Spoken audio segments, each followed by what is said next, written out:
À quelques mois de la tenue du triple scrutin présidentiel, législatif et municipal, l'opposition gabonaise peine à trouver le consensus nécessaire pour faire bouger les lignes politiques dans ce pays. Le président sortant, Ali Bongo Ondimba, est en effet candidat à sa propre succession. Il a dans ce sens favorisé la tenue d'une concertation nationale pour un processus électoral apaisé. Cependant, les critères de participation, les modalités et les conclusions issues de ce dialogue sont diversement appréciés au sein de l'opposition.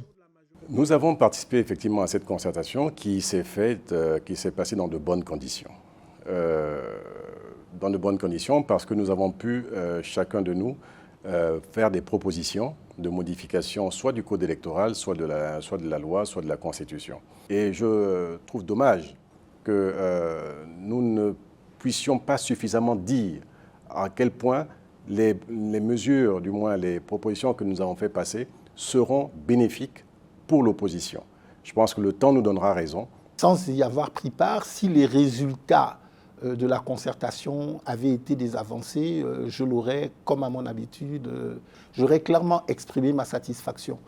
La question que je pose, qui est simple, c'est dans toutes les dispositions, dans toutes les résolutions issues de cette concertation, laquelle garantit effectivement le lendemain d'élections présidentielles apaisées. Alors que des membres de la plateforme Alternance 2023 qualifient de recul démocratique le retour à un scrutin à un tour, Paul-Marie Gondjout estime que les défis sont ailleurs, notamment sur la mobilisation massive des électeurs. À ce jour, environ 800 000 Gabonais sont inscrits sur les listes électorales. C'est la capacité de mobilisation et de participation des électeurs à l'élection qui fera la différence.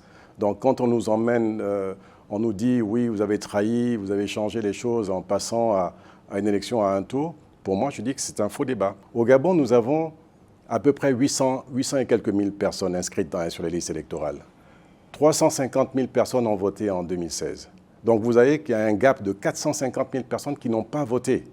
Donc s'il faut se mobiliser, s'il faut augmenter la participation à l'élection, tout de suite la différence sera faite. Donc il ne faut pas emmener un débat qui, pour moi, en fait, ne fait que nous diviser plutôt que nous rassembler. La désignation de l'ex-membre du PDJ, le Parti démocratique gabonais, parti au pouvoir, Michel Stéphane Bonda, à la tête du Centre gabonais des élections le 10 février, constitue un autre point de désaccord entre l'opposition au pouvoir et l'opposition du pouvoir, selon une classification faite par l'homme d'église et candidat à la présidentielle Mike Joktan. Les Gabonais attendent encore une offre alternative issue d'un consensus fort de l'opposition.